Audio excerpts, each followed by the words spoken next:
ke-4 sabar, ke-5 syukur, ke-6 ikhlas, ke-7 tawakal, ke-8 mahabbah, ke-9 ridha, ke-10 zikrul maut. Jadi Syekh radhiyallahu ta'ala anhu memperincikan sifat-sifat kepujian itu kepada 10, dengan bahawa Syekh Al-Falimbani menukilkan daripada kitab Al-Arba'in fi Usuluddin.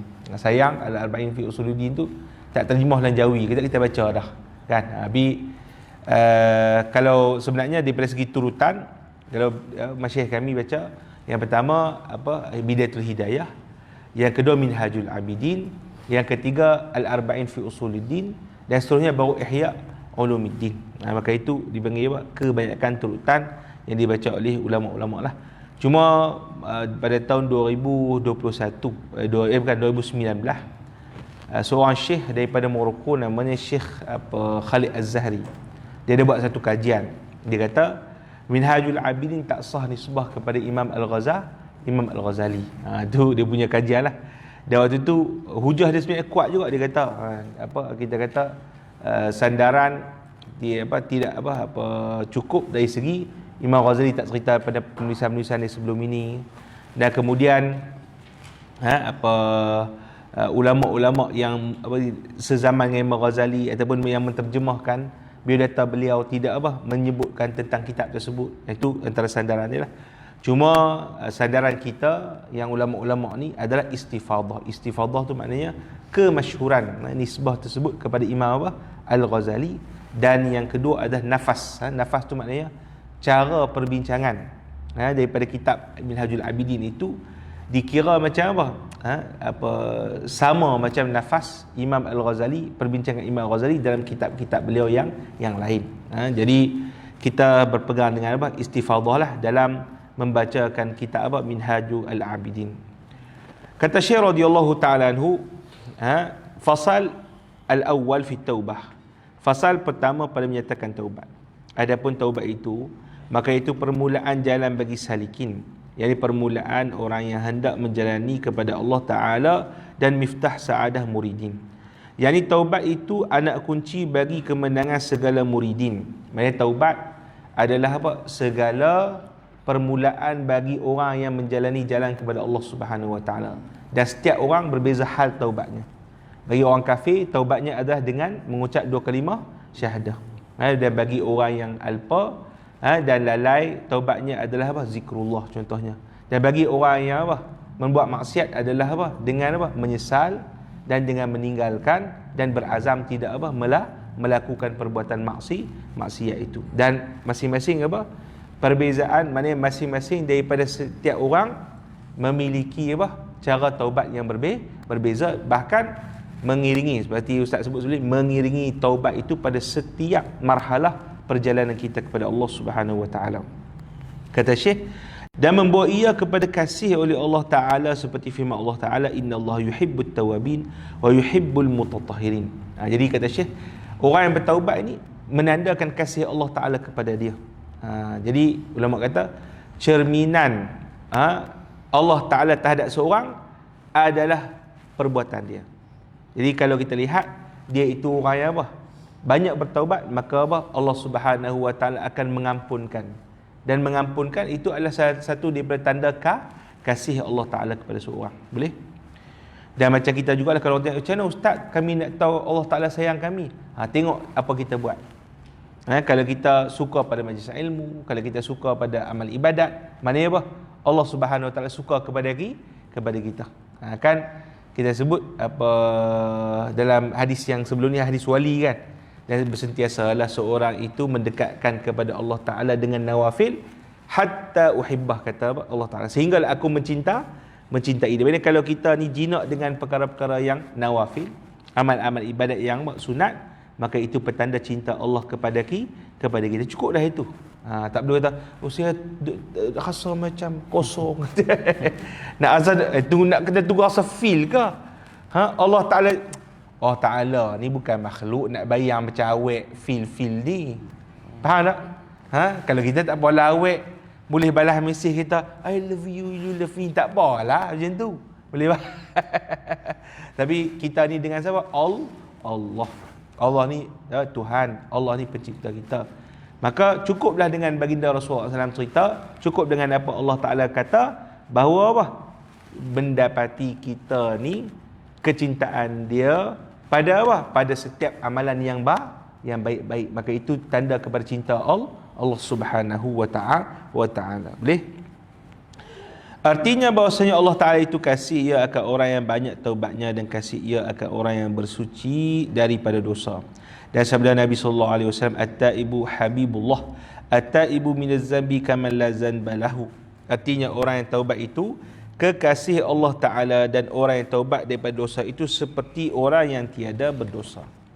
Syahdan, ketahui olehmu bahawasanya taubat itu wajib atas tiap-tiap orang yang mengerjakan maksiat dengan dalil Quran dan hadis Nabi sallallahu alaihi wasallam dan ijma' segala ulama seperti firman Allah, wa tubu ilallahi jami'an ayyuhal mu'minuna la'allakum tuflihun. Artinya, taubat oleh kamu sekalian kepada Allah Ta'ala, hai segala orang yang mukmin, mudah-mudahan dapat kamu akan kemenangan. Dan syarat taubat itu 3 perkara. Pertama, bahawa meninggalkan maksiat. Kedua, bahawa menyesal atas perbuatannya itu. Ketiga, bahawa mencita-cita ia atas bahawa tiada kembali kepada maksiat itu selama-lamanya. Ini jika ada dosa itu antaranya dan antara Allah, dan jika ada dosa itu antaranya dan antara manusia, seperti ada yang dizaliminya atau itu harta orang, maka tambah olehmu syarat yang keempat, iaitu hendaklah mengembalikan akan hak orang yang dizaliminya itu atau meminta halal akan dia. Maka jika tiada ada yang mempunyai harta itu seperti ia gaib atau tiada diketahui akan tempatnya atau mati ia, maka hendaklah engkau kembalikan kepada warisnya. Nampak? Jadi kalau contoh orang tanya, ada ni pencuri, contoh pencuri, dia nak bertaubat, maka dia sebut kena tambah syarat yang keempat, betul tak? Kena menyesal, tinggal, kena tinggal, azam, kena azam, tak buat dah. Tapi kena mengembalikan hak barang yang dia curi tadi. Tapi ustaz dia tak ada dah, tak mati dah. Kena bagi kepada waris. Ini kata Imam Al-Ghazali radhiyallahu anhu. Maka jika tiada waris, tak ada waris pula, macam mana? Maka jika dapat engkau sedekahkan kepada fuqara, kita sedekah kepada fuqara lah, maka perbuat olehmu akan yang demikian itu. Maka jika tiada kuasa engkau akan yang demikian itu, seperti ketiadaan bagimu harta, tapi duit dan pula tak ada nak bagi balik itu, macam mana? Kerana engkau miskin atau fakir, maka hendaklah engkau membanyakkan berbuat ibadat dan berbuat kebajikan dan taubat kepada Allah Ta'ala, serta engkau pohonkan kepada Allah bahawa ia menghalalkan akan yang demikian itu pada hari kiamat. Faham ya? Jadi kalau kita pun dah pernah curi duit orang, kita pula miskin, boleh? Maka kena banyakkan beribadat. Moga-moga Allah Ta'ala ampunkan dosa kita. Dan jika ada dosa antaramu dan antara manusia itu membunuh akan orang atau melukakan akan orang, maka hendaklah engkau serahkan akan dirimu itu kepada waris mereka itu. Serahkan maknanya untuk dikisas, untuk dia apa? Qisas. Atau engkau minta halal kepadanya, maka jika tiada kuasa engkau akan dia demikian itu seperti ketiadaan warisnya, maka hendaklah engkau taubat kepada Allah Ta'ala bahawa ia menghalalkan akan yang demikian itu pada hari kiamat. Dan jika ada dosamu itu mengumpat akan orang atau memaki akan orang, maka hendaklah engkau pinta halal kepadanya. Nampak? Maki orang, ngumpat orang, kena minta halal.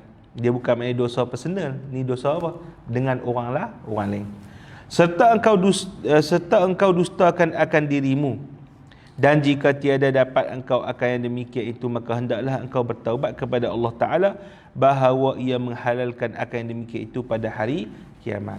Dan jika ada dosamu itu khianat kepada isteri orang atau kepada anak orang, maka iaitu sangat susah.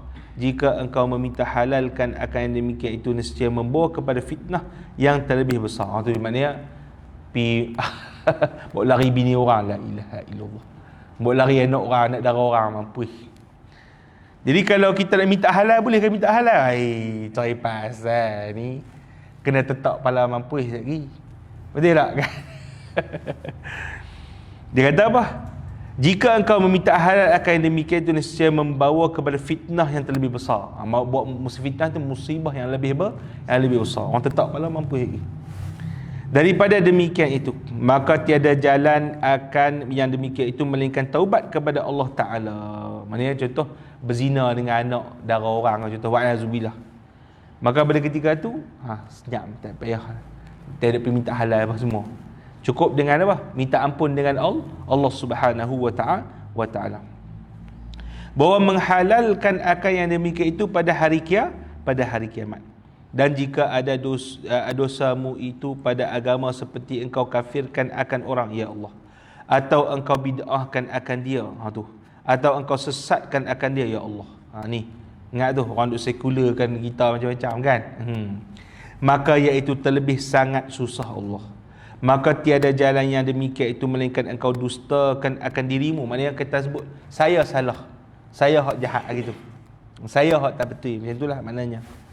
Pada hadapan mereka itu, serta engkau minta halalkan daripada mereka itu, maka jika tiada dapat akan demikian itu, maka taubat engkau kepada Allah Ta'ala bahawa ia menghalalkan akan yang demikian itu pada hari kiamat. Fasal yang kedua, al-fasl tsani fil khawfi, fasal yang kedua pada menyatakan khauf. Baca khidih. Bismillahirrahmanirrahim. Alhamdulillahirabbil alamin. Allahumma shalli ala Muhammad wa ala ali Muhammad. Al-fasl tsani fil khauf. Bermula fasal yang kedua pada menyatakan khauf. Adapun khauf yang takut akan kepada Allah Taala, maka iaitu menghimpunkan Allah Ta'ala bagi orang yang takut itu 4 kelebihan. Pertama, petunjuk.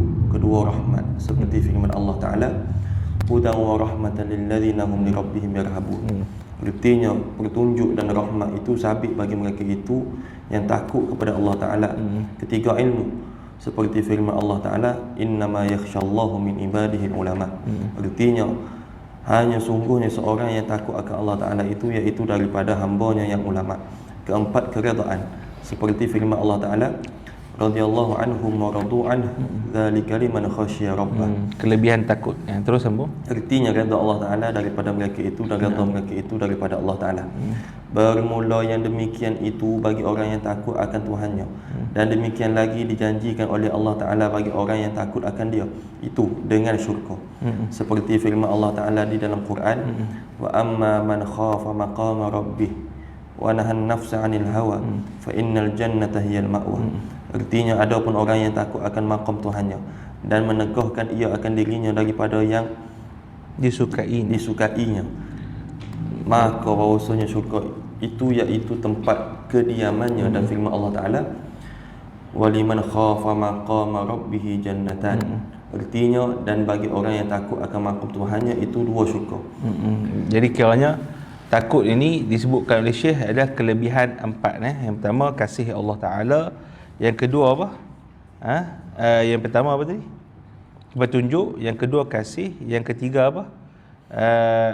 Ilmu. Yang keempat adalah redha daripada Allah Subhanahu wa Ta'ala. Dan takut ini maknanya takut terhadap apa? Seksa ke Allah Subhanahu wa Ta'ala, ataupun takut kepada apa-apa sajalah yang berkaitan dengan amaran-amaran Allah Subhanahu wa Ta'ala, sekiranya menolak kita untuk melakukan apa? Ketaatan, dan apa? Menghalang kita daripada apa? Meninggalkan larangan. Itu alamat. Tapi kalau duk takut, saya takut ke Allah, tapi dia mencuri juga lah, itu takut mohong apa? Boleh faham? Takut yang betul ialah apa? Betul-betul menahan daripada melaksanakan perkara maksiat ataupun meninggalkan perkara ketaatan. Dia halang daripada kita tinggal perkara ketaatan. Al-fasl salis fi zuhdi. Sambung. Al-fasl salis fi zuhdi, bermula fasal yang ketiga pada menyatakan zuhud. Adapun zuhud itu maka iaitu martabat yang tinggi yang menghampirkan kepada Allah Ta'ala dan menjauhkan daripada dunia dan menggemarkan kepada akhirat, dan kasih oleh Allah Ta'ala dan dikasih oleh segala manusia. Seperti sabda Nabi sallallahu alaihi wasallam, izhad fid dunya yuhibbukallah wa zahad fima fi aidin nas yuhibbukan nas. Artinya zuhud engkau di dalam dunia, yakni benci olehmu akan dunia, nescaya kasih Allah Ta'ala akan dikau. Dan zuhud engkau pada barang yang di dalam tangan manusia, yakni jangan engkau hiraukan akan sesuatu yang ada pada seorang, nescaya kasih orang akan dikau. Dan sabda Nabi sallallahu alaihi wasallam, idza aradallahu bi'abdin khaira zahadahu fid dunya wa raghabahu fil akhirah wa bassarahu uyuba nafsi. Artinya apabila menghendaki Allah Taala dengan hambanya akan kebajikan, nescaya membencikan ia akan dia di dalam dunia dan menggemarkan ia di dalam akhirat dan melihatkan ia aib dirinya. Dan sabda Nabi sallallahu alaihi wasallam, man zahada fid dunya adkhalallahu al-hikmata fi qalbihi fantalaqa biha lisanah wa arafahu da'ad dunya wa dawa'aha wa akhrajahu minha saliman ila daris salam. Artinya barang siapa benci akan dunia, nescaya memasukkan Allah akan hikmat, yakni ilmu hakikah di dalam hatinya, maka menuturkan Allah Ta'ala dengan dia akan lidahnya dan memberitahu Allah akan dia penyakit dunia, yakni kejahatan dunia, dan memberitahu ia akan ubatnya dan mengeluarkan Allah akan dia daripada dunia padahal ia sejahtera kepada negeri akhirat. Syahdan bermula makna zuhud itu iaitu seperti yang dikata oleh Imam Al-Ghazali di dalam kitab Arba'in fi Usuluddin. Ghurufun nafsi, uzufun nafsi, uzufun nafsi anid dunya wanziwa'uha anha taw'an ma'al qudrati 'alaiha. Artinya benci hati daripada dunia dan berpaling daripadanya kerana berbuat taat serta kuasa ia atasnya. Benci hati ya. Jadi zuhud ni berkaitan dengan hati. Boleh faham? Dan berpaling daripadanya, berpaling hatilah kerana berbuat taat. Kerana berbuat taat. Maknanya kita tak mau apa-apa daripada dunia ini dalam hati kita yang boleh menyebabkan terjebak kepada meninggalkan ketaatan ataupun melakukan kemaksiatan. Boleh? Itu mana zuhud. Boleh terus sambung, yakni serta ada kepadanya dunia itu. Nampak? Serta ada kepadanya dunia itu. Maksudnya dunia tu memang ada kan dia. Boleh faham? Orang miskin zuhud tentang apa? Faham Jadi orang zuhud ni orang yang ada dunia, tapi hati dia tak ada pada pada dia. Faham itu makna zuhud. Betul? Tetapi sunyi hati daripada gemar nampak. Kepada dunia lagi meninggalkan ia akan dia. Boleh? Faedah terus semua. Faedah tiada menghilangkan akan zuhud itu sebab ia mengambil daripada dunia sekira-kira hajatnya yang tiada daripadanya, seperti makanan dan pakaian dan tempat kediaman sekira-kira hajat. Adapun makanan pada sehari semalam itu maka kata Imam Al-Ghazali, fa aqalluhu nisfu ritlin wa awsatuhu ritlun wa a'lahu muddun wa ziyadatu alaihi tubtilu rutbata zuhdi. Ya salam. Artinya maka sekurang-kurang makan pada sehari semalam itu setengah ritil, dan pertengahannya itu satu ritil, dan yang ke atasnya itu satu mud, iaitu 1/4 gantang fitrah, dan yang lebih atas yang demikian itu membatalkan akan martabat zuhud pada makanan sekira-kira sehari semalam. Kalau dalam masalah isu zuhud ni, Imam Al-Ghazali radhiyallahu anhu ditambah sikit. Dia kata kalau memiliki dunia melebihi had dia, melebihi daripada keperluan, maka itu dia dikira sebagai zuhud. Tapi kalau Madrasah Asy-Syadzili, beliau berbeza sikit. Madrasah Asy-Syadzili hang kaya melana pun tu BP. Boleh faham?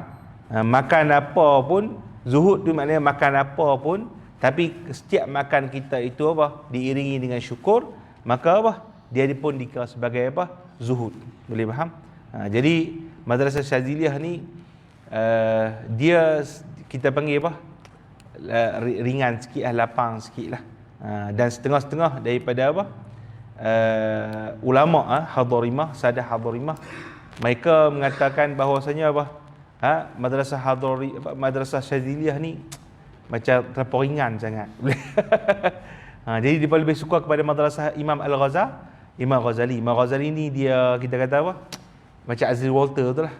Macam Aziz Walter keras, dia keras, hidup keras. Madrasah Syadziliyah relax. Kan? Ikutlah hak mampu macam tu.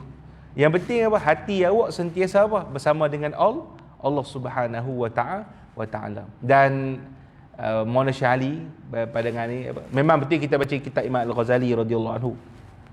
Tapi kita tak boleh nak impose benda ni kepada semua orang. Macam kita bicara amalan detail semua kan. Zaman lah ni contoh kita pilih reality dengan kehidupan kita. Larat kau nak sembahyang tasbih 6 rakaat setiap hari tu. Ada orang sembahyang tasbih 6 rakaat setiap hari. Awabin lepas apa? Lepas maghrib. Ramai tu. Tak ada, kalau betul ada tu memang wali besar lah. Boleh faham tak? Jika kebanyakan orang adalah yang ditekankan oleh apa? Madrasah Syaziliyah daripada kita baca hikam dan sebagainya. Yang paling penting awak punya niat tu awak jaga. Yang kedua, yang penting awak punya perspektif tu awak jaga. Yang macam Ustaz terang lah pada awal tu kan. Perbahasan ilmu nafiq itu lebih luas daripada semata-mata pada perbahasan tasawuf. Boleh? Jadi selagi mana awak itu berhubungan dengan Allah Subhanahu Wa Taala pada sentiasa bertaubat, pada sentiasa membaiki kesyukuran, pada sentiasa membaiki diri, selagi mana macam tu, selagilah kali last kali kita sendiri ni apa? Bertaut dengan rahmat Allah Subhanahu Wa Taala, dan kita tahu kita ni yang lemah, serba-serbi tak mampu. Maka itu insya-Allah pun dah satu jadi jalan kebaikan. Antum ingat kan dalam syarah hikam yang pertama tu disebut apa? Min alamatil i'timadi 'alal amal nuqsanur raja' inda wujudiz zalal. Maknanya salah satu daripada tanda orang tu bergantung pada amalan adalah apa? Kurang harap ketika buat kesalahan. Maknanya dia pertekan sungguh pada isu apa? Memang kita kena bergantung kepada rahmat Allah Subhanahu Wa Taala. Amal ni kita usaha sungguh. Tapi jangan bergantung. Pasal apa? Manusia ni mana yang suci daripada apa? Kesalahan. Boleh? Alim macam mana pun sebagai ustaz mesti pernah kata ke orang. Tapi bukan nak suruh. Jadi tapi masalahnya orang faham. Ustaz Pak kau suruh kata ke orang. Bukan suruh kata ke orang. Terkata, boleh faham? Usaha tu jangan duk bagi kata, tapi kata juga. Maknanya jangan walaupun dah kata tadi kita kata kita ni habislah, setan lah. Tak boleh. Masih lagi kita apa? Bertaubat pada Allah Subhanahu Wa Taala, dan dengan taubat tadi kita harap Allah Taala terima, dan kita sentiasa apa? Bertaut kepada apa? Kasih Allah Subhanahu Wa Taala. Kesian belah Allah Taala kepada apa? Kepada kita. Boleh? Itu sedikit perbezaan pada apa? Madrasah lah. Kalau apa? Syekh tu saya sebut, Syekh Ali kata apa? Awak baca satu apa? Zaman ni awak baca satu baris ayat Quran setiap hari pun dah apa? Wali dah. Syekh Ali, setengah orang kata, "Tu Syekh Ali ni apa tak betul." Dan itu awak punya, kalau awak nak ikut Madrasah Ghazali, impose kepada dia awak lah. Kan, sebab yang paling penting kita ni nak apa? Betul-betul keras, betul kita nak apa? Lawan diri kita ni, hawa nafsu ni. Tapi janganlah kita bermudah-mudah untuk apa? Judge orang lain dan sebagainya atas kerana apa? Depa mungkin kurang sikit nak beramal dan sebagainya. Boleh? Kita apa? Banyakkan luaskan rahmat Allah Subhanahu Wa Taala. Boleh? Tapi satu saya kata, tidaklah perbahasan Syaziliyah itu membatalkan apa yang kita bacakan daripada apa? Daripada Imam Al-Ghazali. Kerana apa? Imam Al-Ghazali ni nak ajar kita daripada awal ni tak boleh bersenang lenang, tak boleh relax-relax. Kan? Kena ada apa? Sikap tadi apa? Usaha, sikap apa? Mujahadah, sikap apa? Kita ni bersungguh-sungguh nak kepada Allah Subhanahu Wa Taala. Boleh? Baik, terus sambung. Adapun martabat zuhud dengan sekira-kira dibangsakan pada tiap-tiap zaman, maka iaitu yang terutama ia makan sekira-kira menghilangkan laparnya pada ketika itu juga. Maka apabila kenyang ia pada ketika pagi-pagi, maka tiada ditaruhnya akan suatu yang lebih daripada itu bagi makanan pada petang-petang. Dan jika dapat ia makan pada petang-petang, maka tiada ditaruhkan akan suatu yang lebih daripada makanan itu pada pagi. Tiada ditaruh tu maknanya dia makan tu sikit je. Boleh faham? Nak taruh pun tak boleh. Faham? Tapi kalau banyak sedia makanan banyak apa semua kan?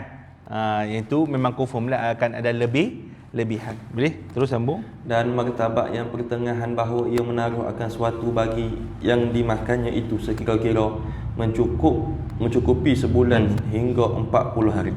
Dan martabat yang sekurang daripada zuhud itu bahawa ia menaruh suatu daripada makanan itu sekira-kira mencukup setahun. Maka jika ia menaruh makanan yang lebih daripada setahun itu, nescaya keluar ia daripada martabat zuhud. Tetapi jika tiada ada baginya usaha dan tiada mahu ia mengambil daripada tangan orang seperti Daud At-Tai, maka bahawasanya ia mempunyai 20 dinar. Maka ditaruhnya akan dia dan memadai dengan dia 20 tahun. Maka yang demikian itu tiada membatalkan akan maqam zuhud dan martabatnya di dalam akhirat. Bermula martabat zuhud itu 3 perkara. Pertama, bahawa ia meninggalkan akan dunia padahal hatinya cenderung kepadanya, tetapi di dalam hatinya ialah sekali lagi, tetapi disungguhinya pada menghilangkan akan dunia itu dalam hatinya.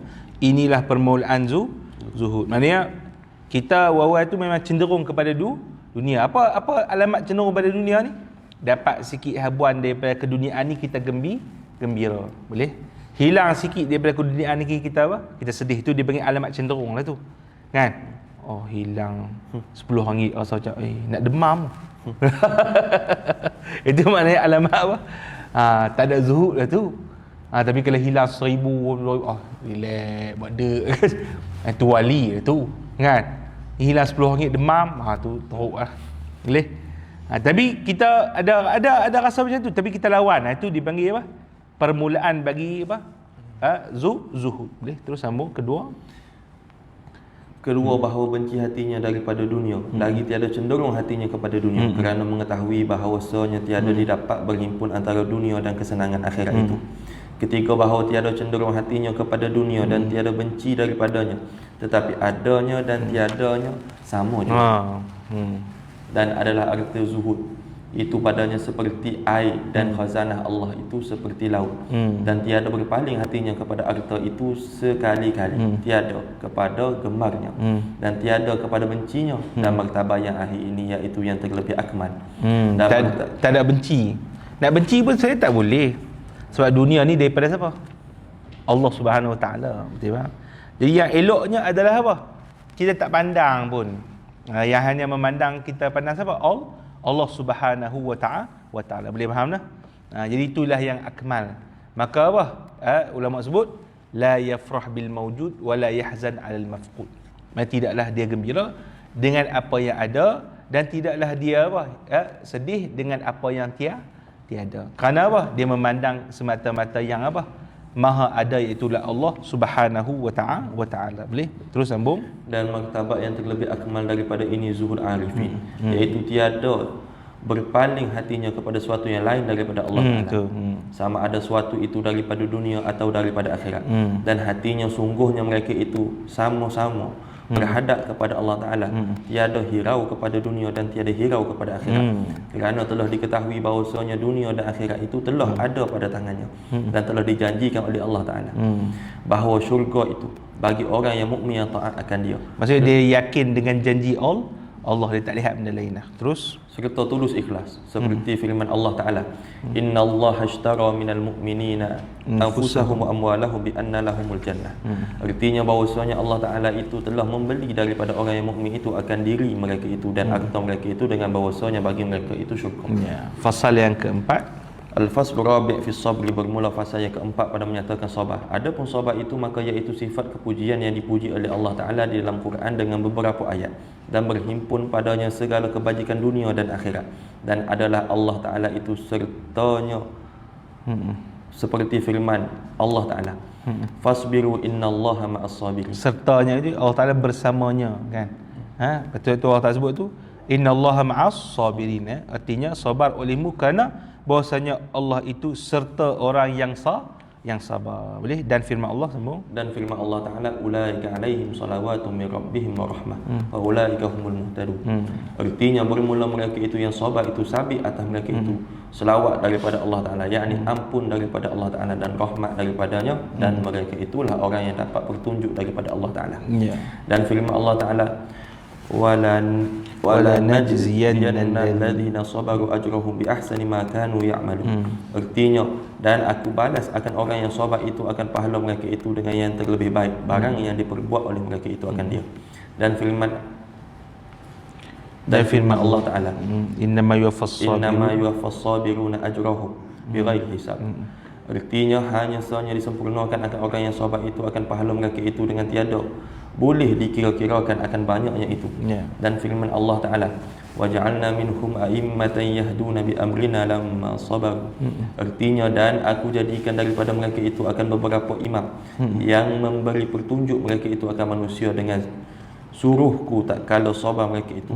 Dan sabda Nabi SAW, as-sabru nisful iman. Artinya bermula sabar itu setengah iman. Dan sabda Nabi SAW, as-sabru kanzun min kunuzil jannah. Artinya bermula sabar itu iaitu satu perbendaraan daripada beberapa perbendaraan syurga. Syahdan, bermula hakikat sabar itu iaitu menahan diri daripada memarah atas suatu yang tiada disukainya, dan menahan lidah daripada mengadukan kepada yang lain daripada Allah Ta'ala.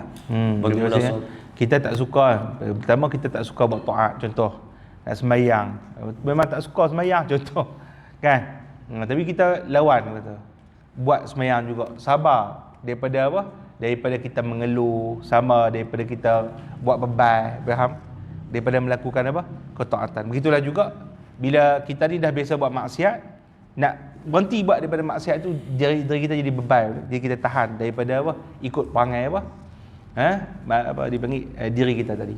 Dan begitu juga sabar dalam menahan apa, musibah, itu paling masyhur lah. Kerana ada apa-apa kehilangan daripada harta dan sebagainya, maka kita waktu tu nak rasa tak puas hati lah, tapi kita sabar daripada mengungkap apa-apa yang dapat mengurangkan, menzahirkan ketidakredaan kita kepada ketentuan Allah Subhanahu wa Ta'ala. Maka seorang yang sabar itu Allah SWT bagi kelebihan yang besar seperti yang telah kita bacakan sebentar tadi. Terus sambung, dan sabar atas berbuat taat. Dan sabar atas berbuat taat dan meninggalkan maksiat itu iaitu fardu atas tiap-tiap mukallaf. Dan demikian lagi sabar atas balak dan segala kesakitan itu fardu atas tiap-tiap orang yang mukallaf. Adapun sabar atas berbuat yang sunat dan meninggalkan yang makruh dan yang mubah dan meninggalkan dunia yang lebih daripada hajat, maka iaitu setengah. Dan maka itu sunat. Ya. Maka itu sunat. Ya. Dan demikian lagi sabar atas membalas akan seorang yang menyakiti akan dikau atau menzalimi akan dikau, iaitu sunat. Dan pahala yang demikian itu amat besar, seperti firman Allah Ta'ala, innama yuwaffas sabiruna ajrahum bighairi hisab. Pasal apa sunat? Kalau orang sakiti kita sabar, pasal kita memang dibenarkan balas setimpal. Kalau dia pukul kita boleh pukul balik sebenarnya, tapi dengan setimpal lah. Tapi setimpal tu boleh ke?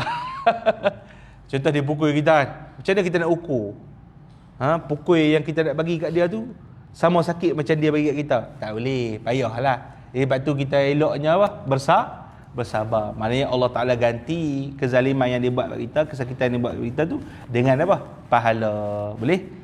Dan juga dengan kesabaran yang kita tunjukkan terhadap kezaliman yang dia buat. Boleh? Terus sambung. Artinya hanya sungguhnya disempurnakan akan orang yang sabar itu akan pahala mereka itu dengan tiada dapat dikira-kira ia. Bermula sabar itu 3 martabat. Pertama, sabar orang yang awam, yakni kebanyakan manusia, iaitu menahan atas segala kesusahan dan kesakitan yang diperlakukan akan dia oleh Allah Ta'ala daripada segala hukumnya, kerana ia menilik akan sawab, melihat akan apa? Sawab, pahala Allah Ta'ala, melihat akan sawab sabar yang disebutkan Allah Ta'ala di dalam Quran. Dan demikian lagi sabar atas berbuat taat dan menjauh akan maksiat kerana hendak pahalanya dan takut akan seksanya. Maksudnya apa? Sabar kita pasal apa? Kita buat ketaatan ni, kita sabar buat ketaatan pasal apa?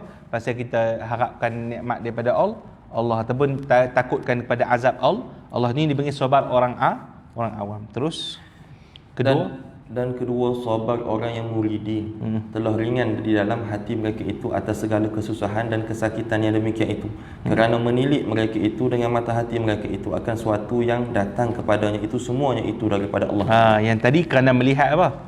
Melihat azab kan, atau melihat nikmat. Yang kedua ni kerana apa? Melihat apa? Semua itu asalnya daripada Allah Allah Subhanahu wa taala. Boleh? Maka ketika itu tiada susah ia meninggalkan akan sekalian yang demikian itu, dan tiada menilik mereka itu akan pahalanya, dan tiada menilik akan takut akan seksa, dan hanya sungguhnya ia semata-mata mengikut suruh daripada Allah Ta'ala yang tersebut di dalam Quran dengan firman-Nya, fasbiru innallaha ma'as sabirin. Artinya sabar oleh kamu, bahwasanya Allah Ta'ala serta orang yang sabar.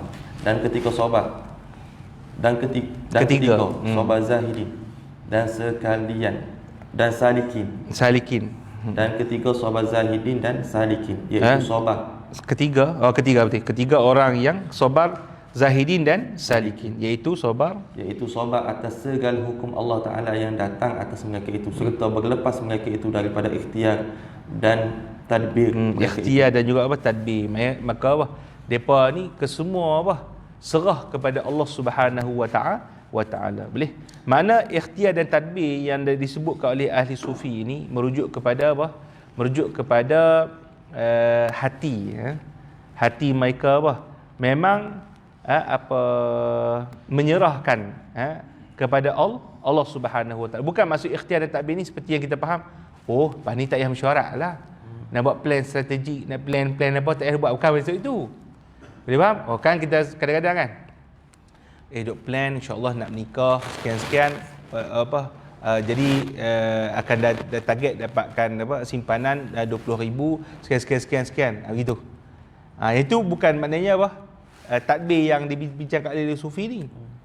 Itu dia bagi usaha. Dia bagi usaha dengan tadbir itu berbeza. Maka usaha adalah perbuatan kita mengambil asbab. Boleh faham? Makna tadbir adalah adalah kita buangkan daripada hati kita ini ta'alluq kepada asbab. Itu maksud yang yang nak diperbincangkan oleh ahli sufi, bahawa mereka tidak lagi mengaitkan hati mereka kepada asbab, bahkan mengaitkan hati mereka kepada pencipta asbab tadi, itulah Allah Subhanahu wa ta'ala. Boleh faham? Itu yang diperbincangkan oleh ulama sufi. Jadi tadbir jangan disalah faham dengan arti kata meninggalkan usaha dan meninggalkan perancangan, bukan maksud itu. Tapi makna tadbir di sini adalah tadi? Meninggalkan melihat kepada kesannya asbab pada kerja-kerja buat di alam semesta ni. Faham? Itu yang dimaksudkan. Dan insya-Allah kalau ada rezeki kita akan bincang benda ni selanjut dalam kitab Ibn Athaillah yang kita sebut sebelum ni, At-Tanwir fi Isqatit Tadbir. At-Tanwir fi Isqatit Tadbir, iaitu Imam Ibn Athaillah dalam kitab itu menghuraikan hikmah yang kelima, kot tak silap, iaitu membincangkan kepada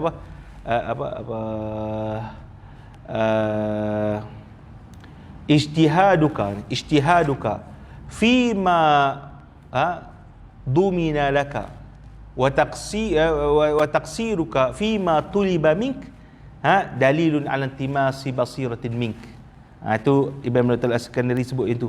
Dia kata awak ni gila usaha pada perkara yang sudah dijamin, dan cuai awak pada perkara yang perkara yang diminta, maka itu dalil kepada buta hati awak, buta mata hati awak. Tapi ada setengah orang faham, kiranya taklah usaha langsung lah, taklah buat mesyuarat lah untuk nak bincangkan plan-plan perniagaan. Bukan itu. Itu Imam Ibn Athaillah dia bincangkan dalam kitab At-Tanwir fi Isqatit Tadbir secara lanjut tentang makna yang disebutkan tadi. Boleh? Okey. Itu insya-Allah kalau ada rezeki kita baca. Dia kecil je kita ada. Boleh 3 hari khatam je. Kata mampu dah ustaz, letih ke 3 hari ni, kena jam dah, mari baru habis pukul 12. Lepas tu pukul 1 pula masak Maggi pula kan. Baik. Itu pun kena sabar tahu nak bincang ilmu ni. Baik, terus sambung. Kerana mereka itu telah melihat akan bahawasanya sekalian yang demikian itu daripada ikhtiar Allah Ta'ala dan tadbirnya yang di dalam azal. Nampak maksudnya yang kita bincang di sini adalah iaitu semua lihat daripada kerja buat Allah Ta'ala, ketentuan Allah Ta'ala. Itu yang dimaksudkan dengan meninggal tadbir dan ikhtiar. Apa saja yang kita ikhtiar tak memberi kesan, itu maksud dia. Boleh? Apa saja asbab yang kita ambil itu tidak ada kesian, bahkan semualah daripada Allah Subhanahu wa taala. Boleh? Dan jika datang bala atas mereka itu atau sakit, maka iaitu telah tersurat pada Lauh Mahfuz. Tiada boleh berubah-ubah padahal hati mereka itu sama-sama redha akan segala yang dihukumkan Allah Ta'ala baginya. Dan jika ada pada zahir badannya itu merasa susah dan sakit sekalipun, tetapi hati mereka itu redha akan Allah Ta'ala dan akan segala hukumnya, dan dinamakan sabar ini akan sabar ala Allah Ta'ala, yakni sabar atas hukum Allah Ta'ala dan qada'nya. Fasal yang kelima, Al-Faslul Khamis fi syukri, bermula fasal yang kelima pada menyatakan syukur. Adapun syukur itu maka iaitu martabat yang tinggi, iaitu terlebih daripada sabar dan daripada segala sifat yang kepujian yang telah tersebut dahulu. Firman Allah Ta'ala, la in syakartum la azidannakum wa la in kafartum inna azabi lasyadid. Artinya jikalau kamu syukur akan nikmatku, nescaya aku tambah akan kamu, dan jika kufur kamu, yakni jika tiada kamu syukur, nescaya aku hilangkan daripada kamu akan nikmat, kerana bahawasanya seksaku itu sangat sakit. Dan firman Allah Ta'ala, washkuru li wala takfurun. Artinya syukur oleh kamu bagiku dan jangan kamu kufur. Dan firman Allah Ta'ala, wasanajzi syakirin. Artinya, dan lagi akan aku balas akan orang yang syukur itu dengan beberapa pahala yang amat besar. Dan sabda Nabi SAW, at-ta'imu syakir bimanzilati as-sa'imi as-sabir. Artinya bermula pahala orang yang makan yang syukur itu pada menepati pahala orang yang puasa yang sabar. Nampak? Maksudnya kalau diperbincangkan oleh ulama, martabat syukur dengan sabar ni mana lebih besar adalah martabat syukur. Jadi ditanya, antara seorang itu bersabar kerana minum air panas, kerana atas alasan zuhud lah, kan, dengan orang yang minum air sejuk dan dia bersyukur atas minum air sejuk tadi, mana yang lebih martabat? Maka Imam Abu Hasan Asyadzili mengatakan yang lebih martabat adalah orang minum air sejuk yang bersyukur. Boleh faham? Tapi ini perbincangan al-faqirus sabir dengan al-ghaniyus syakir, siapa lebih hebat aula, ni perbincangan panjang lah di sisi ulama. Boleh terus sambung. Dan sabda Nabi SAW, yunadi yaumal qiyamah liyaqumil hamadun, yunada yaumal qiyamah, yunada liyaqumil hamadun, fayaqumu zumratun fayunsabu lahum liwa'un fayadkhuluna aljannata, qila wa manil hamadun, qala alladhina yashkuruna Allah ala kulli hal. Artinya disuruh pada hari kiamat supaya berdiri bangkit segala hamadun, yakni segala orang yang memuji akan Allah Ta'ala, maka berdiri mereka itu satu perhimpunan, maka diberikan bagi mereka itu satu panji-panji, maka lalu masuk akan syurga, maka sembah orang bagi Rasulullah sallallahu alaihi wasallam, siapa hamadun? Itu ya Rasulullah sallallahu alaihi wasallam. Maka sabdanya, itulah mereka yang syukur akan Allah Ta'ala atas sekalian kelakuannya. Syahdan bermula hakikat syukur itu berhimpun tiga perkara. Pertama, ilmu, yakni engkau ketahui bahawasanya segala nikmat itu daripada Allah Ta'ala, tiada daripada lainnya. Dan jika engkau lihat datang nikmat itu daripada yang lain daripada Allah Ta'ala, maka iaitu semata-mata sebab jua dizahirkan oleh Allah Ta'ala padanya. Demikianlah engkau hadirkan di dalam hatimu pada tiap-tiap kelakuanmu. Dan kedua hal, yakni engkau terima dan engkau junjung nikmat itu daripada Allah Ta'ala, dan engkau suka akan yang memberi nikmat itu, iaitu Allah Ta'ala, serta engkau ta'zimkan, yakni engkau besarkan akan dia, serta engkau rendahkan akan dirimu. Dan ketiga amal, yakni engkau perlakukan segala nikmat Allah Ta'ala itu dengan segala yang dikasihi, yang disukai Allah Ta'ala, dan engkau jauhkan daripada segala yang dibenci oleh Allah Ta'ala, kerana segala anggotamu itu nikmat daripada Allah, dan segala ibadat itu disukai oleh Allah Ta'ala, dan maksiat itu dibenci oleh Allah Ta'ala. Dan saya guna nikmat tadi pada benda yang sepatutnya. Boleh? Maka dan hendaklah engkau perlakukan matamu itu pada melihat akan Quran dan kitab ilmu, dan melihat langit dan bumi dan sekalian makhluk Allah, supaya sampai kepada hatimu mengetahui akan Tuhanmu yang menjadikan akan dikau. Dan akan sekalian yang demikian itu, dan hendaklah engkau perlakukan telingamu itu pada mendengar zikir dan mendengar Quran dan mendengarkan ilmu yang memberi manfaat kepada akhirat.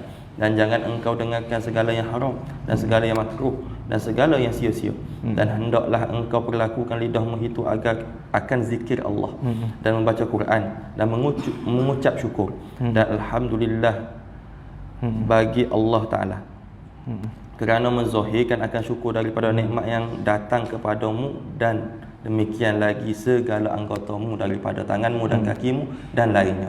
Maka hendaklah engkau perlakukan kepada segala yang disukai Allah Ta'ala dan engkau jauhi daripada segala yang dibenci Allah Ta'ala. Ini penting ni apa? Maksudnya apa? Setiap kita ulang, ni daripada Allah, ni daripada Allah, daripada Allah, boleh?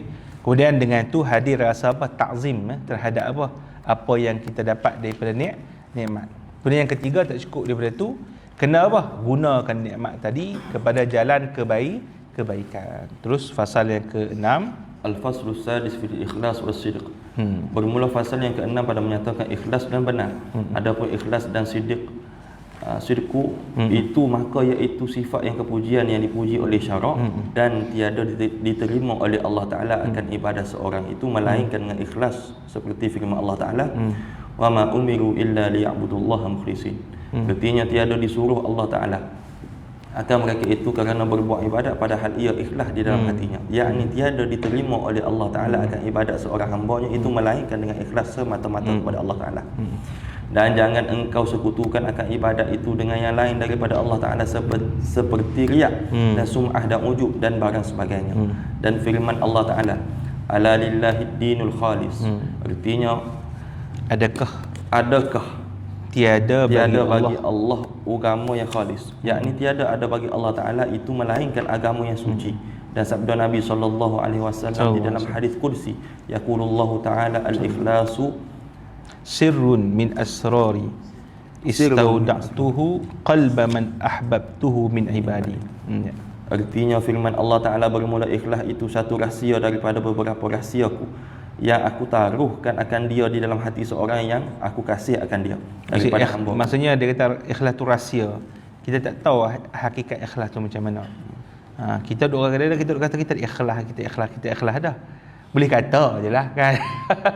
Tapi yang sebenar tahu ikhlas kita dak ke betul ke dak ke adalah Allah Subhanahu Wa Ta'ala semata-mata. Boleh? Kadang-kadang macam contohlah kita bagi sumbangan dekat seorang tu, rasa ikhlas dah kan, rasa macam tak ada pun niat apa-apa, betul tak? Niat kemasyhuran, niat apa semua. Tapi banyak je kali kan, contoh telinga kita terdengar kan, kata kita dah bagi sumbangan dah untuk program sekian contoh kan. Lepas tu dengar kata, oh ni sebenarnya Ustaz Pak yang bagi ni program ni apa semua. Lepas tu tiba-tiba hati kita terasa, haram tu, aku yang sponsor, Ustaz Pak dapat nama. Dia mesti kena ada demand. Maknanya macam mana tiba-tiba boleh main? Sebelum ni tak ada rasa apa kan? Tu nak kata payahlah. Nak tahu betul-betul kita ikhlas ataupun tidak. Jadi kata Nabi lah hadis kursi tadi adalah ikhlas itu rahsia ni. Dan siapa yang diberi keikhlasan tadi, maka dia adalah tanda kepada kasih Allah Ta'ala kepada dia. Boleh terus sambung.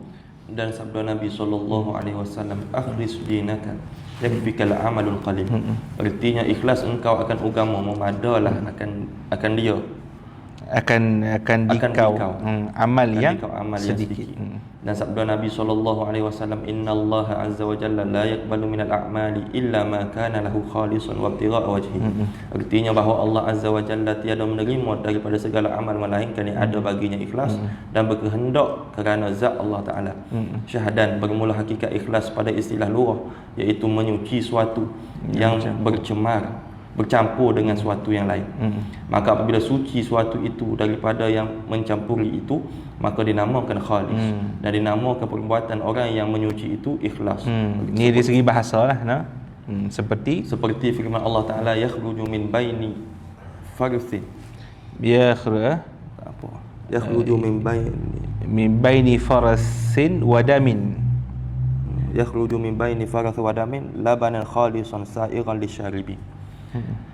Artinya keluar daripada antara tahi dan darah akan air susu yang suci yang sedap bagi orang yang minum akan dia.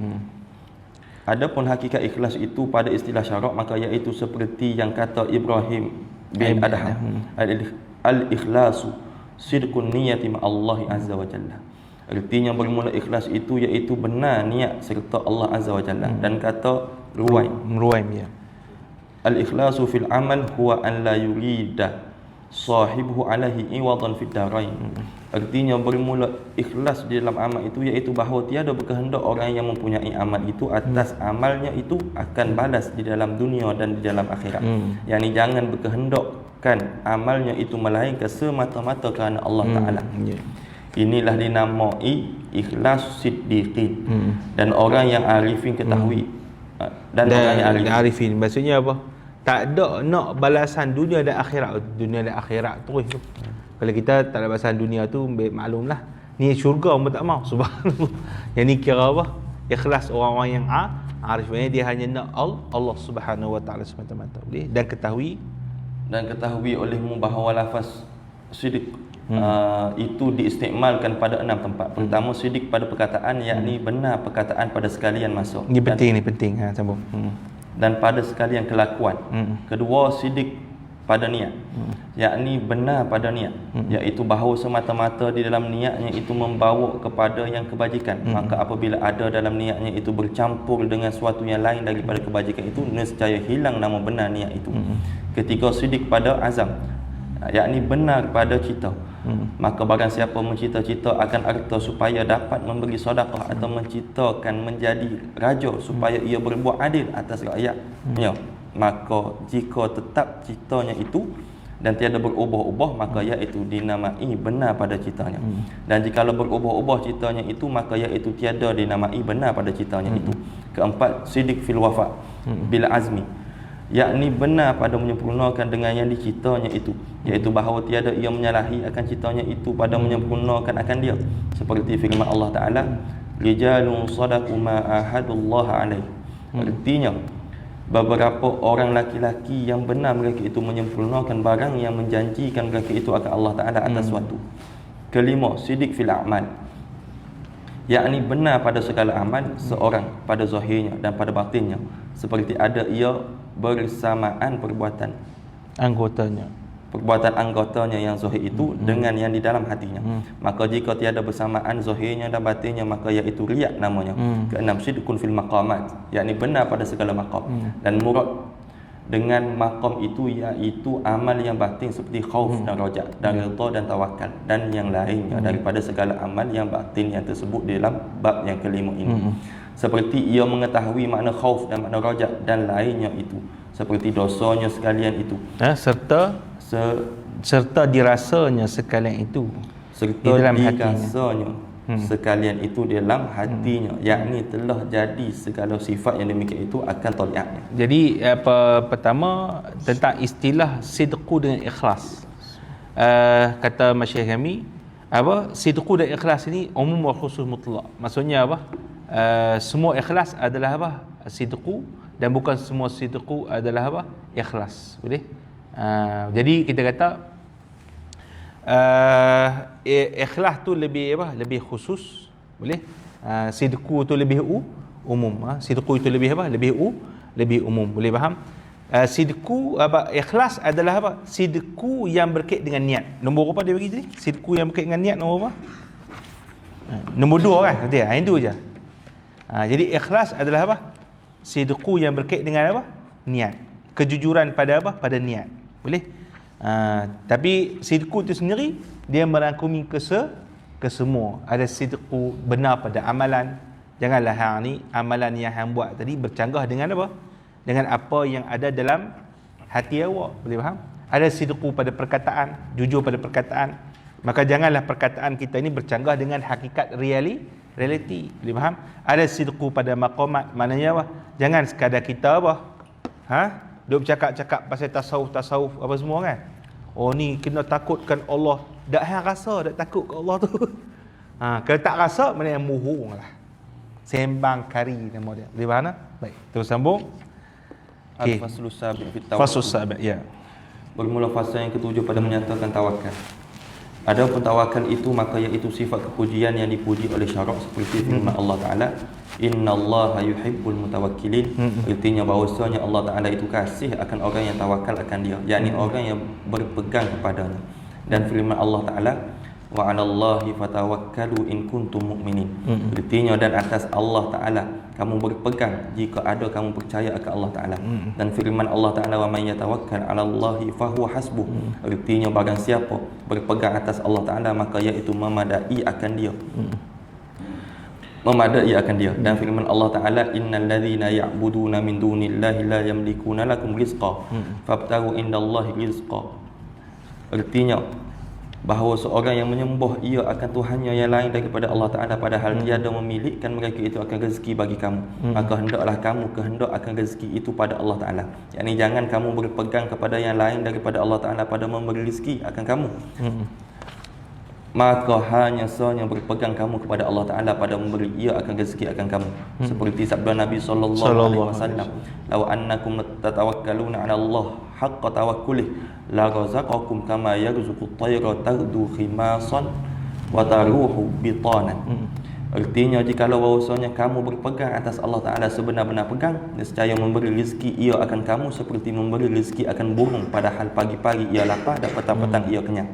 Dan adalah Nabi sallallahu alaihi wasallam apabila datang kesusahan isi rumahnya akan rezeki, maka menyuruh ia akan mereka itu bangkit kepada sembahyang, padahal ia bersabda dengan inilah menyuruh akan daku oleh Tuhanku dengan firman-Nya, wa'mur ahlaka bis-shalah wastabir 'alaiha la nas'aluka rizqa nahnu narzuquka wal 'aqibatu littaqwa.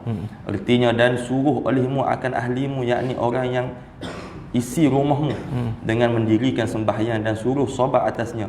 Tiada aku pintakan dikau bahawa engkau memberi rezeki akan mereka itu, akulah yang memberi rezeki akan dikau, dan syurga itu bagi orang yang takut akan Allah Ta'ala. Jadi kiranya apa? Nabi SAW waktu itu dalam kesusahan ya, adalah isteri-isteri baginda mengadu tentang sikit nafkah. Macam mana Rasulullah ni tak cukup makan semua. Rasulullah kata jom kita semayang.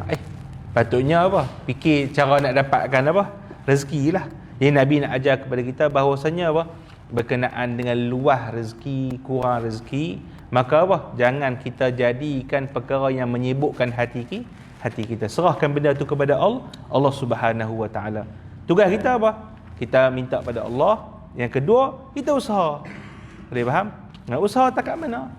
Tapi jangan kita duk kata, saya usaha dah habis dah, pening kepala dah. Orang tak mai juga. Tak fikir tu, usaha je, usaha. Perbaiki contoh yang kurang. Marketing apa semua. Tapi jangan apa?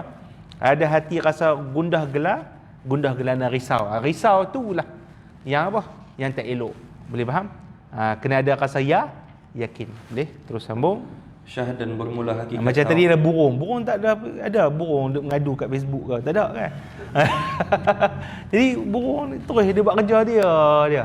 Kan? Dan Allah Taala kata apa? Janji, kata Nabi SAW tadi, janji apa? Bila balik petang mesti dia rasa kenyang. Boleh terus sambung. Syah dan bermula hakikat tawakal itu iaitu berpegang hanya atas Allah Ta'ala, yakni percaya hanya kepada Allah Ta'ala serta tiada berubah-ubah hati pada ketika ketiadaan suatu daripada segala sebab yang mendatangkan akan rezekinya. Demikianlah disebutkan oleh Sayyid Abdul Qadir Al-Idrus di dalam kitab Ad-Durrus Tsamin, dan kata Imamul Ghazali rahimahullah ta'ala dalam kitab Arba'in fi Usuluddin, wa makna tawakkuli an takila amraka ila Allah ta'ala wa yasiqa bihi qalbuka wa tatma'inna bi tafwidhi nafsuka wa la taltafita ila ghairillahi asla. Artinya bermula makna tawakal itu bahawa engkau berpegang akan perbuatanmu itu kepada Allah Ta'ala, yakni engkau serahkan akan segala pekerjaanmu itu kepada Allah Ta'ala dan percaya dengan dia hatimu, dan tetap hatimu dengan menyerahkan engkau akan dirimu kepada Allah Ta'ala, dan tiada berpaling engkau kepada yang lain daripada Allah Ta'ala sekali-kali. Ketahui olehmu bahawa tawakal itu 3 martabat. Pertama, bahawa percaya akan Allah Ta'ala seperti ia akan wakil yang telah diketahuinya akan dia benarnya, dan kepercayaannya dan kasihnya akan dia. Kedua, bahawa adalah halnya serta Allah Ta'ala seperti kanak-kanak pada hak ibunya, maka bahawa kanak-kanak itu tiada ia tahu akan yang lain daripada ibunya, tiada ia berkehendak sekalian kelakuannya itu melainkan kepada ibunya itu, kerana diketahui oleh kanak-kanak itu akan sangat kasih ibunya kepadanya, dan terlebih sangat ia memeliharakan akan anaknya itu. Penting. Budak-budak tu tak fikir kan. Kita orang tua-tua yang fikir. Nak makan apa? Dia budak-budak relax sebab apa? Dia percaya apa? Mak ayah dia sayang dia. Maka mak ayah dia akan jaga dia. Itu. Jadi kita dengan Allah Taala tu patutnya kena ada apa? Sikap kanak-kanak. Boleh? Jadi alam sekitar kita ni pun semua sebenarnya mengajarkan kita tentang apa? Allah Subhanahu Wa Taala. Burung kan ajar kepada kita makna apa? Usaha dan tawakal. Jadi burung bukan burung tawakal tu dengan arti kita duduk kat apa? Duduk kat apa? Sarang dia duduk lena. Dia keluar juga kan burung tadi kan. Cuma burung ni dia apa tadi kita sebut? Tak ada gundah gelar, tak ada gundah gelana. Boleh faham? Budak pun macam tu juga. Dia main, memang kerja dia main lah. Kan? Tapi apa? Dia memang kasih dia tadi kepada siapa? Ayah dia, menyebabkan dia rasa yakin dan tenang terhadap rezeki dia sehari-hari contohnya. Terus sambung. Bermula martabat yang kedua. Ini terlebih tinggi daripada martabat yang pertama. Kerana martabat yang kedua ini bahawa orang yang tawakal itu telah fana daripada tawakalnya. Itu kepada yang ditawakal ke atasnya, iaitu telah fana ia kepada Allah Ta'ala. Maka sekali-kali di dalam hatinya itu tiada berpaling kepada yang lain daripada Allah Ta'ala pada menyerahkan ia akan dirinya itu. Dan tiada dirasanya di dalam hatinya itu mempunyai usaha dan tadbir pada tawakalnya itu, yakni tawakalnya kepada Allah Ta'ala itu telah jadi perangainya dengan tiada diusahainya kesalahan martabat yang pertama. Maka tawakalnya itu dengan diusahainya dan dengan dibicarakannya. Ketika bahawa adalah orang yang tawakal itu menyerahkan ia akan dirinya dan segala pekerjaannya itu kepada Allah Ta'ala, seperti mayat di hadapan orang yang memandikan akan dia. Maka tiada sekali-kali ia mempunyai ikhtiar dan tadbir, kerana telah diketahui oleh mereka itu bahawasanya segala kelakuannya itu terbit daripada kudratullah, kudrat Allah Ta'ala dan ikhtiarnya. Maka sekali-kali mereka itu tiada punya ikhtiar dan tadbir. Bermula martabat yang ketiga ini terlebih tinggi daripada martabat yang kedua. Dan inilah martabat siddiqin yang telah fana diri mereka itu kepada Allah Ta'ala. Kata Imam Al-Ghazali dalam kitab Ihya Ulumuddin, ketahui olehmu bahawa martabat yang ketiga ini menafikan sekali-kali ia akan tadbir selama ada ia di dalam hal ini, dan lagi pada martabat ini meninggalkan mereka itu akan meminta doa kepada Allah Ta'ala. Martabat ni dia pun tak berdoa. Kata tak berdoa ni bakhil. Sombong kan. Siapa tak berdoa ni sombong. Ni ahli sufi ni dia ada sebab. Kadang-kadang sebab apa tak berdoa. Pasal apa? Kerana dianggap macam kita ni tohmah Allah Ta'ala pula. Tak jaga kita. Itu dipanggil martabat yang ada pada sebahagian orang arifin. Boleh? Ada setengah orang berdoa, boleh faham? Itu tak, dalam doa tak salah, tak berdoa pun salah, tapi perspektif macam mana dia lihat. Ada setengah orang tak berdoa tu pasal apa? Dia rasa istighna, dia rasa terkaya. Cukup lah. Nak doa buat apa? Tu something tu. Boleh faham? Tapi doa maksud doa malu lah, biar serah pada Allah Ta'ala lah, sebab dia yang apa? Bagi semua elok belaka. Itu kalau macam perspektif tu dia panggil apa? Orang yang apa level tinggi lah. Di mana? Terus sambung. Dan meninggalkan akan minta sesuatu akan Allah Ta'ala, kerana ia menyerahkan kepada Allah Ta'ala akan segala perbuatan mereka itu. Maka ketika itu malu ia akan Allah Ta'ala meminta sesuatu, kerana telah redha mereka itu akan barang yang didatangkan Allah kepadanya itu. Dan demikian lagi martabat yang kedua, iaitu menafikan ia akan tadbir, tetapi tiada menafikan ia akan meminta doa kepada Allah Ta'ala dan meminta suatu hajat kepada Allah Ta'ala, serta kanak-kanak. Maka iaitu meminta ia suatu pada ibunya. Barangkali ia menangis kerana meminta suatu hajatnya kepada ibunya itu bersalahan martabat yang ketiga, maka iaitu seperti orang mati. Maka iaitu tiada punya ikhtiar dan tadbir kepada orang yang memandikan akan dia, dan memperbuat ia akan mayat itu betapa dikehendakinya, padahal tiada mayat itu mempunyai ikhtiar dan tadbir sekali-kali. Dan bersalahan martabat yang pertama, maka iaitu mensabitkan orang yang tawakal itu akan tadbir dan ikhtiar dan usaha pada tawakalnya itu, yakni tawakalnya itu hasil dengan diusahainya dan difikirnya dan diikhtiarnya dan tadbirnya dan bicaranya. Ketahui olehmu bahawasanya tiada disyaratkan bagi orang yang tawakal itu meninggalkan akan usaha dan meninggalkan akan berubat. Kerana amal orang yang tawakal itu terbahagi atas 4 bahagi. Jadi tidak ada apa kelaziman tawakal dengan meninggalkan usaha. Boleh? Pertama, menghasilkan akan manfaat yang tiada ada kepadanya. Kedua, memeliharakan akan manfaat yang telah ada kepadanya. Ketiga, menolakkan mudarat yang lagi akan datang. Keempat, menolakkan mudarat yang telah ada kepadanya. Adapun misal yang pertama itu terbahagi atas 3 bahagi. Bermula bahagi yang pertama tiada dapat pada adat sekali-kali menghasilkan akan manfaat itu, melainkan dengan diusahai akan dia. Seperti ia hendak makan suatu makanan yang tertaruh pada hadapannya, maka tiada dapat tiada daripada mencapai akan dia dengan tangannya, kerana memasukkan ke dalam mulutnya itu. Dan demikian lagi seorang yang beranak tak dapat tiada pada adat itu daripada menjimak akan isterinya. Dan demikian lagi orang yang hendak berbendang tak dapat tiada daripada menanam akan benih pada tanah yang baik, maka mengusahai akan sekalian yang tersebut ini tiada menafikan akan tawakal, tetapi dengan 2 syarat. Pertama, hendaklah engkau ketahui bahawa tangan dan makanan dan jimat dan menanam benih itu tiada sekali-kali memberi bekas kepada yang demikian itu, dan hanya sungguhnya yang beri bekas akan yang demikian itu semata-mata daripada kudrat Allah. Ini penting. Kita terus. Kedua, bahawa jangan engkau berpegang di dalam hatimu kepada sesuatu yang tersebut itu, dan hanya sungguhnya semata-mata di dalam hatimu itu berpegang kepada Allah Ta'ala yang menjadikan akan yang demikian itu. Ini yang dipanggil apa? Menafikan ikhtiar tu. Dengan apa? Tadbir di sisi ahli sufi. Boleh faham? Itu sambung. Dan bahagi yang kedua, ghalib pada adat tiada dapat menghasilkan akan manfaat itu melainkan dengan diusahai, seperti mengambil bekal bagi orang yang pergi-pergian, yang tiada dekat orang dan tiada dekat negeri. Maka mengusahai akan bekal yang demikian itu tiada menafikan akan tawakal, tetapi hendaklah engkau ketahui bahawa tawakal itu tiada memberi bekas, dan hanya sungguhnya semata-mata di dalam hatimu itu. Bukan tawakal, berbekal. Berbekal. Ketahui bahawa berbekal itu tiada memberi bekas. Berbekal. Ya.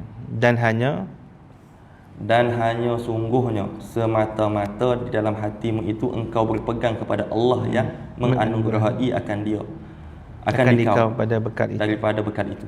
Tetapi jika engkau kuasa pada pergi-pergian itu dengan tiada membawa bekal, maka yang demikian itu terlebih tinggi pada martabat tawakal. Pergi sampai tak bawa bekal apa, duit tak bawa.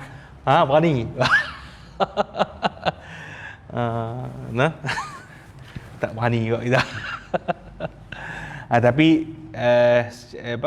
sebenarnya makam Masyayikh sebut yang mengambil asbab berserta dengan tawakal itu sebenarnya martabat yang lebih tinggi. Maka itu martabat para Nabi alaihi wassalatu wassalam. Nabi-nabi ni ada bekerja juga kan. Tapi mereka semua kamal penyerahan mereka kepada Allah Subhanahu wa taala. Boleh. Bahkan mereka mengatakan bahawasanya kalau meninggalkan asbab itu adalah satu kebiadaban. Pasal apa? Memang nizam yang Allah Subhanahu wa taala jadikan dekat muka bumi ni mesti bersebab. Faham? Kalau nak nak dapat hasil kena menanam, betul? Kalau nak dapat duit kena bekerja, boleh faham? Kalau nak kenyang kena kena makan dan sebagainya, boleh? Maka itu sistem daripada Allah Subhanahu wa taala.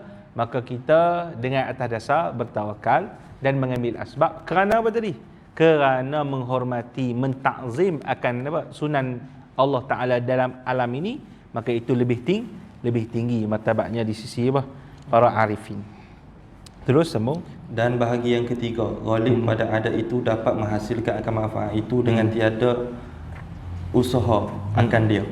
Seperti bersungguh-sungguh engkau pada mengusahai akan kehidupanmu yang lebih daripada hajatmu dan mentadbirkan akan manfaat dirimu, maka yang demikian itu menghilangkan akan tawakal kepada Allah Ta'ala, kerana masyghul yang demikian itu kepada yang lain daripada Allah Ta'ala, dan berpegang engkau kepada usahamu, dan yang demikian itu menafikan akan tawakal kepada Allah Ta'ala. Adapun misal yang kedua itu iaitu memeliharakan manfaat yang telah ada kepadanya, maka jika ada pada seorang harta, maka ditaruhnya akan harta sekira-kira mencukup akan setahun atau lebih, maka iaitu membatalkan akan tawakalnya. Dan jika ditaruh akan itu sekira-kira mencukup akan dia hingga 40 hari, maka bersalah-salahan ulama ahli tasawuf kata kebanyakan orang khawas ahli tasawuf yang demikian itu tiada membatalkan akan Sebab tawakalnya. khawas ahli tasawuf tak ada apa, kita simpan duit lebih daripada setahun kan. Terus sambung dan kata Sahal bin Abdullah, Dan kata Sahal bin Abdullah At-Tustari Tustari boleh cadok. Terus Tustari yang demikian itu membatalkan akan tawakal, tetapi jika ada pada seorang itu isterinya atau anaknya dan segala yang wajib atasnya nafkah, maka harus ia menaruh harta akan belanja orang tak ada yang masalah ni kan. Ikut apa perspektif lah, apa niat awak taruh tu. Kalau taruh tu kalau nak beli benda rumah besar, nak seronok-seronok kan. Nanti tua-tua aku nak melancong. Itu tak kena lah. Boleh faham tapi kalau kita niat tadi apa? Nak menanggung anak bini supaya nanti ke depan taklah kita gundah gelana dan sebagainya, maka apa? Perkara-perkara itu adalah tidak mengapa harus, kata Syekh. Terus sekira-kira mencukup hingga setahun.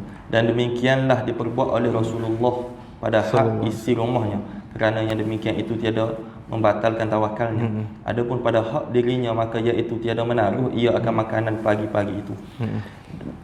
Pagi-pagi itu bagi makanan petang-petangnya. Adapun misal yang ketiga itu yakni menolakkan mudarat yang lagi akan datang, maka iaitu seperti lari daripada binatang yang buas dan lari daripada cedera yang cenderung hendak rubuh dan barang sebagainya. Cedera ke? Cenderung hendak rubuh. Jidar ni. Jidar Dan lari daripada jidar yang cenderung hendak roboh. Dan barang sebagainya daripada segala yang membinasakan akan dirinya. Kerana yang demikian itu tiada menghilangkan akan tawakal, kerana segala yang demikian itu diharamkan oleh syarak, seperti firman Allah Ta'ala, wala tulqu bi aidikum ila tahlukah. Artinya jangan kamu jatuhkan akan diri kamu dengan tangan kamu kepada yang membinasakan akan kamu. Adapun misal yang keempat yakni menolakkan mudarat yang telah ada kepadanya, seperti berubat bagi orang yang sakit, dan yang demikian itu tiada menghilangkan akan tawakal, kerana terkadang berubat jadi sunat. Jadi tidak ada masalah dalam masalah tersebut. Fasal yang ke 8 kita berhenti dulu Ustaz. Kita rehat 15 minit boleh? Kita makan dulu. Lepas tu kita sambung. 15 minit kan? Jangan lama. Wallahu ta'ala alam. Ni tutup ni tu. Tutup Ustaz. Kita makan sambil itu. Tak makan kerja, kita makan sama-sama.